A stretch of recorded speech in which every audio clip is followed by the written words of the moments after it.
Indian സൈന്യത്തിന്റെ തന്ത്രപ്രധാനമായിട്ടുള്ള പല രഹസ്യങ്ങളും അമേരിക്ക ചോർത്തുകയാണോ എന്ന സംശയം രൂപപ്പെട്ടിരിക്കുകയാണ്.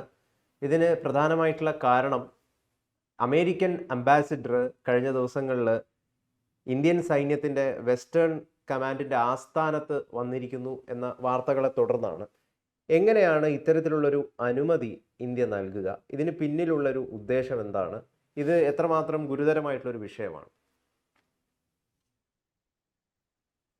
അമേരിക്കയുടെ പുതിയ ഇന്ത്യൻ അംബാസഡറായ സെർജിയോ ഗോർ, അദ്ദേഹം അദ്ദേഹത്തിന്റെ ശരിയായ പേര് സെർജി ഗോർക്കോവിസ്കി എന്നാണ്. യഥാർത്ഥത്തിൽ അദ്ദേഹം ഉസ്ബക്കിയാണ്. പഴയ സോവിയറ്റ് യൂണിയന്റെ ഭാഗമായിട്ടുള്ള ആ സ്ഥലത്ത് താഷ്കെൻഡിൽ ജനിച്ച വ്യക്തിയാണ്. പിന്നീട് അമേരിക്കയിൽ കുടിയേറിയ ആളാണ്. അദ്ദേഹം ഇന്ത്യയിലെ അംബാസഡറായി കുറച്ച് 2 മാസമേ ഉള്ളൂ. ചുമതല ഏറ്റെടുത്തതിന് ശേഷം അദ്ദേഹം വലിയ തരംഗങ്ങൾ സൃഷ്ടിക്കുകയാണ്. അദ്ദേഹം ഇന്ന് കഴിഞ്ഞ ദിവസം ഓട്ടോറിക്ഷയിൽ കയറി ബാംഗ്ലൂരിലൂടെ കറങ്ങി നടന്നു. തേജസ്വി സൂര്യയോടൊപ്പം ദോശയും കാപ്പിയും ഒക്കെ കുടിച്ചു. അങ്ങനെ വലിയൊരു ഓളം സൃഷ്ടിക്കുന്ന ഒരു വ്യക്തിയാണ്. സാധാരണ അതിനു മുമ്പ് എറിക് ഗാർസെറ്റ് എന്ന് പറയുന്ന അതിനു മുമ്പുള്ള അംബാസഡറെ പോലെ ഓഫീസിൽ മാത്രം ഇരിക്കുന്ന ആളൊന്നുമല്ല. പക്ഷെ ഈ കറങ്ങി നടക്കുന്നതിനോടൊപ്പം ഇയാള് ദുരൂഹമായ ചില പ്രവർത്തനങ്ങളിൽ ഏർപ്പെടുന്നത് ഉണ്ടോ എന്നും ചില ആൾക്കാരൊക്കെ സംശയം പ്രകടിപ്പിക്കുന്നു.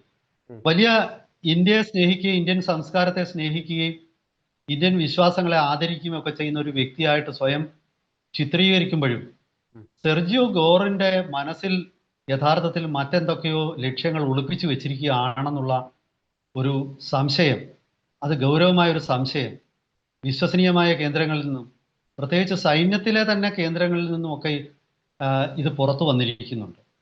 ഈ കഴിഞ്ഞ ദിവസം അതിന്റെ അടിസ്ഥാനം എന്ന് പറയുന്നത്, ഈ കഴിഞ്ഞ ദിവസം സെർജിയോ ഗോറും അമേരിക്കയുടെ തന്നെ ഇൻഡോ പസഫിക് ഫ്ലീറ്റിന്റെ തലവനായ അഡ്മിറൽ സാമുവൽ പാപ്പിയോയും സംയുക്തമായിട്ട് ഇന്ത്യയുടെ വെസ്റ്റേൺ കമാൻഡ്, ആ വെസ്റ്റേൺ കമാൻഡിന്റെ ആസ്ഥാന മന്ദിരം ഹരിയാനയിലാണ്. ആ ഹരിയാനയിലെ വെസ്റ്റേൺ കമാൻഡിന്റെ ആസ്ഥാന മന്ദിരം ചണ്ഡി മന്ദിറിലുള്ള ആസ്ഥാന മന്ദിരത്തിലേക്ക് ഒരു സന്ദർശനം നടത്തുകയും അതിന്റെ ഫോട്ടോ ഒക്കെ പുറത്തു വരികയും ചെയ്തു. ചില ആൾക്കാരൊക്കെ വളരെ ഞെട്ടലോടെയാണ് ഇത് കാണുന്നത്. കാരണം എന്നെയോ ഗൗതമിനെ പോലൊരാള് ചണ്ഡി മന്ദിറിലെ വെസ്റ്റേൺ കമാൻഡിന്റെ ഹെഡ്ക്വാർട്ടേഴ്സിൽ ചെന്നിട്ട് നമുക്ക് പ്രത്യേകിച്ചൊന്നും മനസ്സിലാവണമെന്നില്ല. പക്ഷേ സെർജിയോ ഗോർ വളരെ ട്രെയിൻഡ് ആയിട്ടുള്ള ഒരാളാണ്.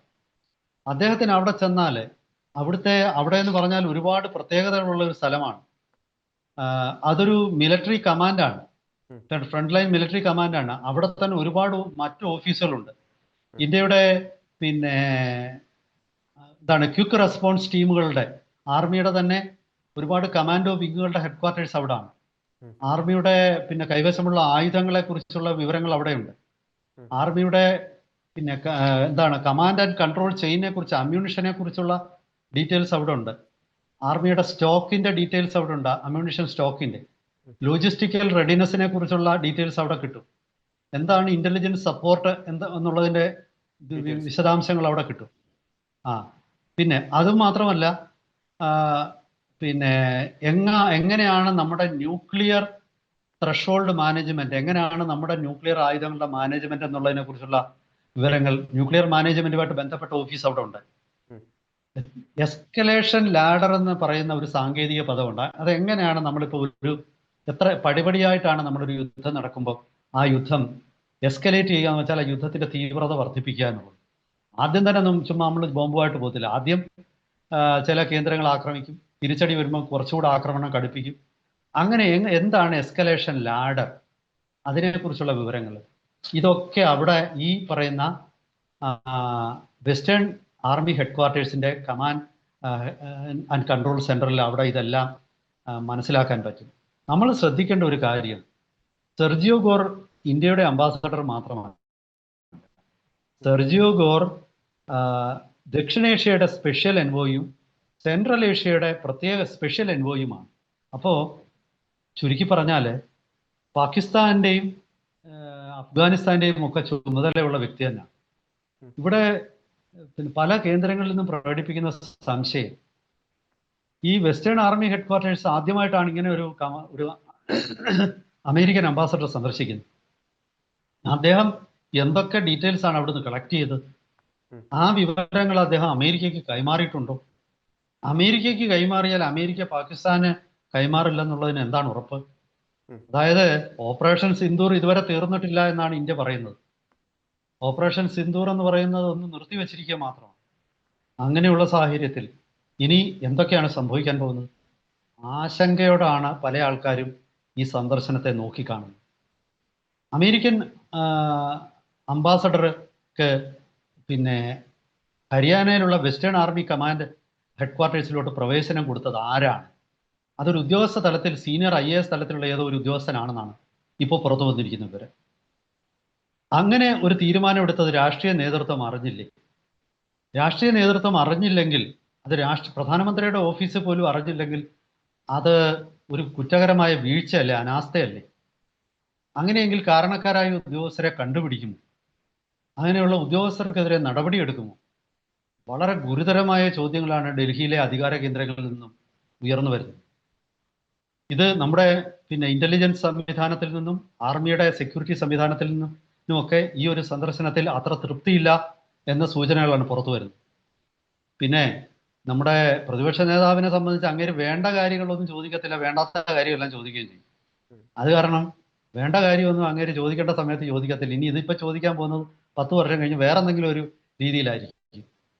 ചുരുക്കി പറഞ്ഞാൽ ഈ ഇത്തരം വിഷയങ്ങളിൽ ഇടപെടേണ്ട ആൾക്കാർ അതിൽ ഇടപെടാതെ മാറി നിൽക്കുകയും ആരൊക്കെയോ ഉദ്യോഗസ്ഥരെ ചേർന്നിട്ട് ഭരണം നടത്തുകയും അവർ വിചാരിച്ചാൽ പല കാര്യങ്ങളിലും തീരുമാനം എടുക്കാമെന്നുള്ള ചില സൂചനകളുമൊക്കെയാണ് ഇപ്പോൾ ഈ ഏറ്റവും ഒടുവിൽ പുറത്തു വരുന്നത്.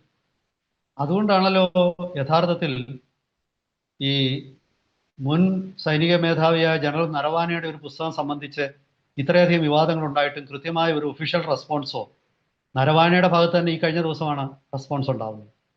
അപ്പം ഇവിടെയൊക്കെ തന്നെ എവിടെയോ ആരൊക്കെയോ ചില വിട്ടുവീഴ്ചകൾ നടത്തുകയും ആ വിട്ടുവീഴ്ചകൾ ദൗർഭാഗ്യവശാൽ അങ്ങനെ വിട്ടുവീഴ്ച നടത്തുന്ന ആൾക്കാർ അവരുടെ മുഖം നമ്മുടെ മുൻപിൽ വരാതെ ആരൊക്കെയോ ചേർന്ന് മറയ്ക്കുകയും ഒക്കെ ചെയ്യുന്നു എന്നൊക്കെയുള്ള സൂചനകളാണ് ഏറ്റവും ഒടുവിലത്തെ ഈ സംഭവത്തിലൂടെ പുറത്തു വരുന്നത്.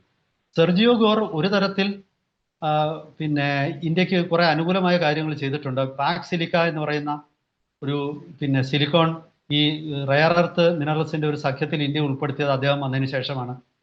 നമ്മുടെ നികുതി ചുങ്കം 18% കുറച്ചത് ഇദ്ദേഹത്തിന് വന്നതിന് ശേഷമാണ്. ഇദ്ദേഹം വളരെ ഇൻഫ്ലുവൻഷ്യൽ ആയിട്ടുള്ള ഒരാളാണ് സെർജിയോ ഗോർ.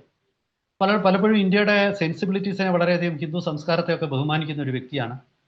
പക്ഷെ അതൊക്കെ ചെയ്യുമ്പോഴും ഇദ്ദേഹത്തിന്റെ ഉള്ളിൽ ഇദ്ദേഹത്തിന്റെ താല്പര്യം എന്താണെന്ന്, ഇദ്ദേഹം എന്തിനാണ് ഈ ഫാൻസി ഡ്രസ്സൊക്കെ കെട്ടി ഓട്ടോറിക്ഷയിലൊക്കെ കറങ്ങി നടക്കുന്നതെന്നും ഒക്കെയുള്ള ചോദ്യങ്ങൾ പലരും ചോദിക്കുന്നുണ്ട്. ഈ ലാളിത്യത്തിന്റെയും സഹവർത്തിത്വത്തിന്റെയും ഒക്കെ പിന്നിൽ ഒളിഞ്ഞിരിക്കുന്ന എന്തോ ഒരു വിഷപ്പാമ്പാണോ ഇത്?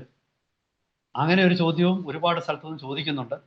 നമ്മൾ ആരെക്കുറിച്ചും ആവശ്യമില്ലാത്ത അപവാദമോ അല്ലെങ്കിൽ അവരെക്കുറിച്ച് സംശയമോ പ്രകടിപ്പിക്കേണ്ട. പക്ഷേ എങ്കിലും എല്ലാ സീസറുടെ ഭാര്യമാരും സംശയത്തിന് അതീതരായിരിക്കണം എന്നുണ്ട്. തന്ത്രപ്രധാനമായ സ്ഥാനങ്ങളിൽ ഇരിക്കുന്നവരും രാഷ്ട്രീയ നേതൃത്വം ഒക്കെ തന്നെ സംശയത്തിന് അതീതരായിരിക്കണം എന്നുള്ള വസ്തുത വരുമ്പോൾ ഇത്തരം ചെറിയ ചെറിയ പ്രശ്നങ്ങൾ പോലും ഭൂതക്കണ്ണാടി വെച്ചാണെങ്കിലും നോക്കി അതിൻ്റെ വാസ്തവവും സത്യവും അതിൻ്റെ അർത്ഥങ്ങളും പ്രത്യാഘാതങ്ങളും ഒക്കെ ചർച്ച ചെയ്യപ്പെടേണ്ടതുണ്ട് എന്ന് തന്നെയാണ് ഞാൻ കരുതുന്നത്. എന്തായാലും വരും ദിവസങ്ങളിൽ കൂടുതൽ ജാഗ്രതയോടെ ഉണർന്ന് പ്രവർത്തിക്കേണ്ട രാഷ്ട്രീയ നേതൃത്വം അത് ചെയ്യുമെന്നും കടിഞ്ഞാണിടേണ്ട ഉദ്യോഗസ്ഥ മേധാവിത്വത്തിനെ അവിടെ തന്നെ പിടിച്ചു നിർത്തുമെന്നും ഒക്കെ നമുക്ക് പ്രതീക്ഷിക്കാം. കൂടുതൽ അപ്ഡേറ്റ്സുമായിട്ട് വരുന്ന ദിവസം നമുക്ക് വീണ്ടും പ്രേക്ഷകരെ സമീപിക്കാം.